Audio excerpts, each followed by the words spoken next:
ਮਕਰੂ fail ਕਰਨ ਵਾਲੇ ਸ਼ਖਸ ਨੂੰ ਅਸੀਂ ਗ੍ਰਿਫਤਾਰ ਕੀਤਾ।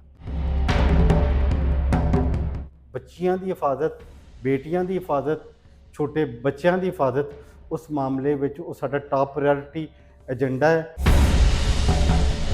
ਯੂਨੀਵਰਸਿਟੀ ਦੇ ਵਿੱਚ ਪੜ੍ਹਨ ਵਾਲੀ ਕੁੜੀ ਦੇ ਨਾਲ ਹਰਾਸਮੈਂਟ ਕਰਨ ਵਾਲਾ ਮੁਲਜ਼ਮ ਗ੍ਰਿਫਤਾਰ। ਮੈਂ ਆ ਮੌਜ਼ਮ ਜੱਟ ਤੇ ਤੁਸੀਂ ਵੇਖ ਰਹੇ ਹੋ ਜੁਰਮ ਕਹਾਣੀ। ਫੈਸਲਾਬਾਦ ਸਮਨਾਬਾਦ ਦੇ ਇਲਾਕੇ ਦੇ ਵਿੱਚ ਇੱਕ ਬੜਾ ਅਫਸੋਸਨਾਕ ਵਾਕਿਆ ਪੇਸ਼ ਆਇਆ ਸੀ। ਰਾਹ ਜਾਂਦੀ ਕੁੜੀ ਨੂੰ ਇੱਕ ਬੰਦੇ ਨੇ ਬੜੀ ਉਹਦੇ ਨਾਲ ਗਲਤ ਹਰਕਤ ਕੀਤੀ ਸੀਗੀ। ਇਹਦੇ ਤੇ ਪੁਲਿਸ ਵੀ ਹਰਕਤ ਦੇ ਵਿੱਚ ਆਈ। ਪੁਲਿਸ ਨੇ ਫੌਰੀ ਉਹ ਮੁਲਜ਼ਮ ਫੜਿਆ ਤੇ ਮੁਲਜ਼ਮ ਕਿੰਜ ਫੜਿਆ, ਸਾਡੇ ਨਾਲ ਐਸਪੀ ਇਕਬਾਲ ਟੌਨ ਸਈਦ ਸਾਹਿਬ ਮੌਜੂਦ ਨੇ। ਇਹਨਾਂ ਨਾਲ ਗੱਲ ਕਰਦੇ ਆ। ਸਰ, ਕਿਵੇਂ ਤੁਸੀਂ ਇਹ ਮੁਲਜ਼ਮ ਤੱਕ ਪਹੁੰਚੇ ਤੇ ਕਿਵੇਂ ਇਸ ਮੁਲਜ਼ਮ ਨੂੰ ਤੁਸੀਂ ਗ੍ਰਿਫਤਾਰ ਕੀਤਾ, ਇਹਦੀ ਹਕੀਕਤ ਕੀ ਹੈ?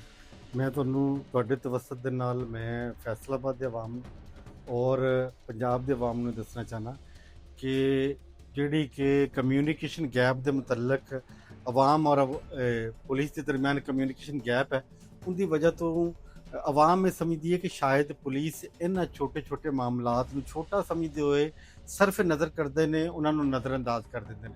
ਮੈਂ ਤੁਹਾਡੇ ਤਵੱਸਤ ਨਾਲ ਦੱਸਣਾ ਚਾਹਨਾ ਕਿ ਪੰਜਾਬ ਪੁਲਿਸ ਤੁਹਾਡੀ ਹੈ, ਤੁਹਾਡੇ ਵਿੱਚੋਂ ਹੈ ਔਰ ਤੁਹਾਡੇ ਵਾਸਤੇ ਹੈ।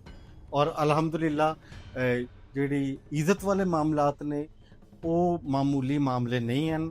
ਬੱਚੀਆਂ ਦੀ ਹਿਫਾਜ਼ਤ, ਬੇਟੀਆਂ ਦੀ ਹਿਫਾਜ਼ਤ, ਛੋਟੇ ਬੱਚਿਆਂ ਦੀ ਹਿਫਾਜ਼ਤ, ਉਸ ਮਾਮਲੇ ਵਿੱਚ ਉਹ ਸਾਡਾ ਟਾਪ ਪ੍ਰਾਇੋਰਟੀ ਏਜੰਡਾ ਹੈ।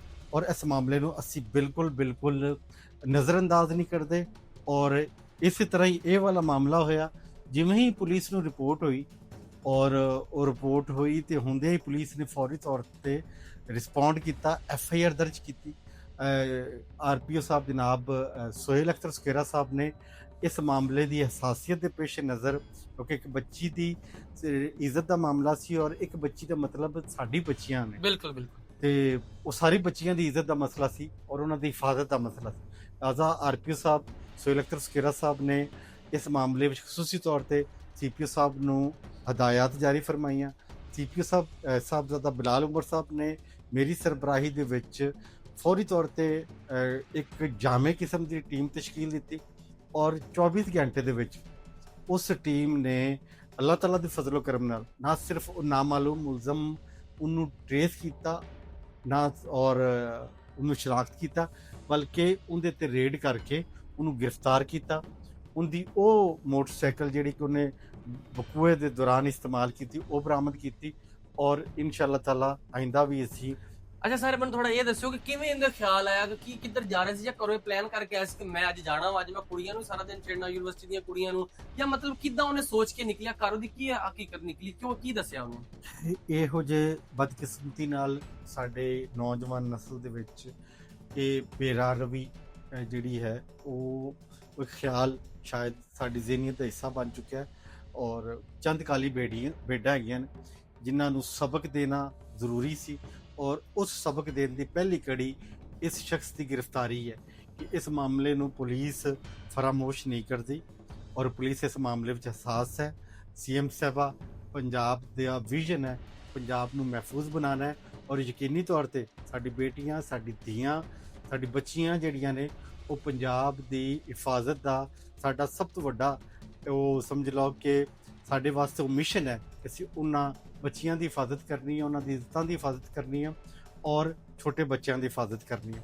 ਲਿਹਾਜ਼ਾ ਇਸ ਮਿਸ਼ਨ ਦੇ ਤਹਿਤ ਅਸੀਂ ਕੋਸ਼ਿਸ਼ ਕੀਤੀ ਔਰ ਅਲਹਮਦੁਲਿਲਾ ਨਾ ਸਿਰਫ ਇਸ ਮਕਰੂ ਫੇਲ ਕਰਨ ਵਾਲੇ ਸ਼ਖਸ ਨੂੰ ਅਸੀਂ ਗ੍ਰਿਫਤਾਰ ਕੀਤਾ, ਬਲਕਿ ਇਹਦੀ ਸ਼ਨਾਖਤ ਪਰੇਡ ਕਰਵਾਉਂਦੇ ਹੋਏ ਇਹਨੂੰ ਕਾਨੂੰਨ ਦੇ ਮੁਤਾਬਕ ਸਖਤ ਤਰੀਨ ਸਜ਼ਾ ਦਿਲਵਾਈ ਜਾਏ। ਸਰ, ਇਹਨੇ ਪਹਿਲੇ ਵੀ ਕੋਈ ਇਸ ਤਰ੍ਹਾਂ ਦੀ ਹਰਕਤ ਕੀਤੀ ਹੈ ਜਦੋਂ ਤੁਸੀਂ ਫੜਿਆ ਵਾ, ਇਹਨੇ ਦੱਸਿਆ ਕਿ ਮੈਂ ਹੋਰ ਵੀ ਕੁੜੀਆਂ ਨੂੰ ਛੇੜਿਆ ਵਾ, ਜਾਂ ਇਹ ਪਹਿਲੀ ਹੀ ਕੁੜੀ ਸੀ ਜਿਹਨੂੰ ਇਹਨੇ ਛੇੜਿਆ? ਯਕੀਨੀ ਤੌਰ ਤੇ ਇਹ ਪਹਿਲਾ ਇਹਦਾ ਫੇਲ ਨਹੀਂ ਸੀ।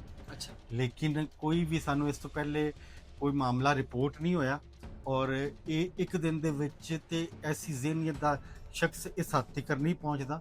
ਯਕੀਨੀ ਤੌਰ ਤੇ ਉਹਦੇ ਵਿੱਚ ਉਹਦੇ ਵਾਲਦੈਨ ਔਰ ਸਾਡਾ ਮਾਸ਼ਰੇ ਦੀ ਜ਼ਿੰਮੇਵਾਰੀ ਵੀ ਹੈ ਕਿ ਅਸੀਂ ਸ਼ਾਇਦ ਉਹਦੀ ਤਰਬੀਅਤ ਦਾ ਫੁਕਦਾਨ ਸੀ ਜਿੰਦੀ ਵਜ੍ਹਾ ਤੋਂ ਉਹਦੀ ਜ਼ਿਹਨੀਅਤ ਅਮਲੀ ਤੌਰ ਤੇ ਇਸ ਹੱਦ ਤੱਕ ਪਹੁੰਚੀ ਕਿ ਉਹਨੇ ਇਸ ਬੱਚੀ ਨਾਲ ਇਹ ਮਕਰੂ ਫੇਲ ਕੀਤਾ ਔਰ ਇਹਦੀ ਗ੍ਰਿਫਤਾਰੀ ਨਾਲ ਇਨਸ਼ਾਅੱਲਾ ਤਾਲਾ ਬਾਕੀ ਵੀ ਇਸ ਜ਼ਿਹਨੀਅਤ ਦੇ ਹਾਮਲ ਜਿਹੜੇ ਭਟਕੇ ਹੋਏ ਨੌਜਵਾਨ ਨੇ ਉਹਨਾਂ ਨੂੰ ਸਬਕ ਮਿਲੇਗਾ ਔਰ ਇਨਸ਼ਾਅੱਲਾ ਤਾਲਾ ਜੋ ਸ਼ਖਸ ਵੀ ਐਸਾ ਫੇਲ ਸਰ ਅੰਜਾਮ ਦੇਗਾ ਉਹਨੂੰ ਸਖਤ ਤਰੀਨ ਸਜ਼ਾ ਦਾ ਸਾਹਮਣਾ ਕਰਨਾ ਪੈਂਦਾ ਹੈ। ਬਿਲਕੁਲ ਸਰ, ਬਹੁਤ ਸ਼ੁਕਰੀਆ। ਜਿਹੜਾ ਵੀ ਇਸ ਤਰ੍ਹਾਂ ਦੀ ਗਲਤ ਹਰਕਤ ਕਰੇਗਾ, ਕਿਸੇ ਮਾਂ ਭੈਣ ਨੂੰ ਵੀ ਛੇੜੇਗਾ ਤੇ ਜਨਾਬ ਉਹਦੇ ਨਾਲ ਫਿਰ ਇਸ ਤਰ੍ਹਾਂ ਹੀ ਹੋਏਗਾ ਜਿਸ ਤਰ੍ਹਾਂ ਕਿ ਪਹਿਲੇ ਆਪਾਂ ਵੇਖਦੇ ਰਹੇ ਹਾਂ ਸੀਸੀਡੀ ਜਿਸ ਤਰ੍ਹਾਂ ਕਰਦੀ ਰਹੀ ਕਿ ਜਾਂ ਬਾਂਹ ਟੁੱਟ ਜਾਂਦੀ ਸੀ ਜਾਂ ਫਿਰ ਫਰਾਈ ਹੋ ਜਾਂਦਾ ਸੀਗਾ, ਤੇ ਇਹਨਾਂ ਨਾਲ ਵੀ ਕੁਝ ਨਾ ਕੁਝ ਜ਼ਰੂਰ ਹੋਏਗਾ। ਜਲਦੀ ਤੁਹਾਨੂੰ ਉਹ ਵੀ ਖਬਰ ਦਿੱਤੀ ਜਾਏਗੀ।